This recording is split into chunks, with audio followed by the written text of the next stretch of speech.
बातमी समोर येते ती म्हणजे विधानसभा निवडणुकीच्या आधी मराठी भाषेला अभिजात भाषेचा दर्जा मिळणार अशी माहिती आता सूत्रांकडून मिळतेय।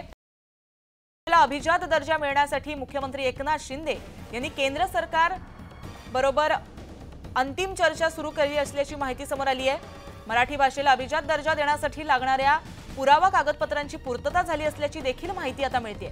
याबाबत मुख्यमंत्री एकनाथ शिंदे यांच्याकडून केंद्र सरकारच्या सर्व संबंधित विभागांना पत्र लिहून याबाबत आढावा घेतला जात असल्याची माहिती ही वरिष्ठ सूत्रांनी दिली आहे।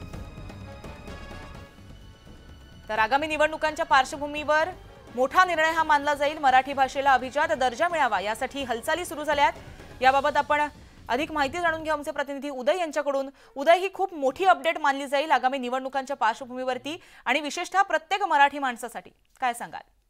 अगदी बरोबर आहे। हे महाराष्ट्राची आणबाण आपली मराठी भाषा आहे आणि याच मराठी भाषेला अभिजात भाषेचा दर्जा मिळावा यासाठी अनेक वर्ष संघर्ष सुरू आहे। त्या संदर्भात एक प्रकारे वैचारिक लढा देखील सुरू झालेला आहे आणि त्याला आता कुठेतरी यश येताना आपल्याला पाहायला मिळत आहे।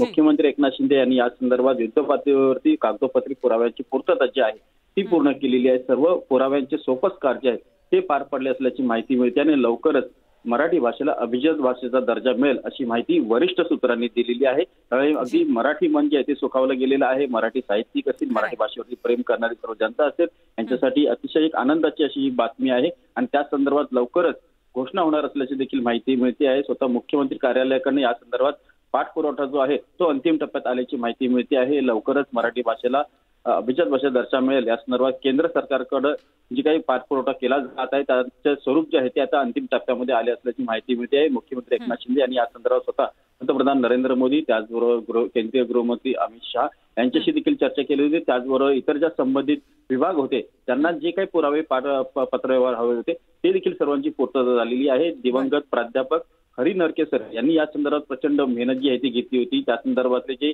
1,500 वर्षापूर्वीचे जे पुरावे होते, 2,000 वर्षापूर्वीचे मराठी भाषे संदर्भात अस्तित्वात असल्याचे जे पुरावे होते ते देखील कागदोपत्री सादर केले होते आणि ते पुरावे शोधून काढण्यामध्ये देखील खूप मोठी मेहनत जी आहे ती महाराष्ट्र राज्याच्या मराठी भाषा विभागाने केली होती आणि त्या संदर्भात आता कुठेतरी यश येताना आपल्याला पाहायला मिळतंय। एक खूप मोठा लढ्याला आता अंतिम स्वरूप येताना पाहायला मिळतंय। खरे उदय, आपण अपडेट घेत राहणार आहोत। धन्यवाद तुम्ही दिलेल्या माहितीसाठी।